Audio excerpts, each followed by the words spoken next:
സംസ്ഥാനത്തെ ring road നിർമ്മാണത്തിൽ പണം അനുവദിക്കുന്നതിൽ തീരുമാനമെടുക്കാതെ സംസ്ഥാന സർക്കാർ ചീഫ് സെക്രട്ടറി തലത്തിൽ തീരുമാനമെടുക്കാൻ മുഖ്യമന്ത്രി നിർദ്ദേശം നൽകിയെങ്കിലും പണം അനുവദിക്കാനുള്ള ഫയൽ ധനകാര്യ വകുപ്പിന്റെ പരിഗണനയിലാണ്. സംസ്ഥാനത്തെ റിംഗ് റോഡിന്റെ സർവീസ് പാത നിർമ്മാണത്തിനായി 477 കോടി രൂപ തവണകളായി നൽകണമെന്ന കാര്യത്തിൽ തീരുമാനമെടുക്കാതെ ധനകാര്യ വകുപ്പ്. റോഡ് നിർമ്മാണത്തിൽ ഗുരുതര പ്രതിസന്ധികൾ വന്ന സാഹചര്യത്തിൽ കഴിഞ്ഞ ഫെബ്രുവരിയിൽ മുഖ്യമന്ത്രിയുടെ അധ്യക്ഷതയിൽ യോഗം ചേർന്നിരുന്നു. തുടർന്ന് ചീഫ് സെക്രട്ടറി തലത്തിൽ തീരുമാനമെടുക്കാൻ മുഖ്യമന്ത്രി നിർദ്ദേശം നൽകുകയും ചെയ്തു.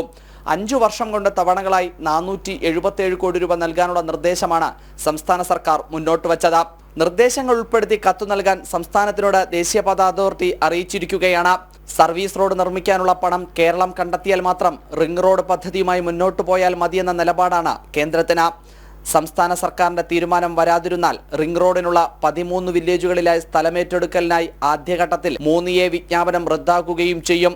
എന്നാൽ സാമ്പത്തിക പ്രതിസന്ധി കാരണം മുഴുവൻ പണവും ഒന്നിച്ച് നൽകാനാകില്ലെന്നും തവണകളായി നൽകാമെന്നുമാണ് സംസ്ഥാന സർക്കാരിന്റെ തീരുമാനം. അതേസമയം ധനകാര്യ വകുപ്പിന്റെ മെല്ലെപ്പോക്ക് കാരണം റോഡ് നിർമ്മാണത്തിന്റെ നടപടിക്രമങ്ങൾ വൈകുകയാണ്. ജനം, തിരുവനന്തപുരം.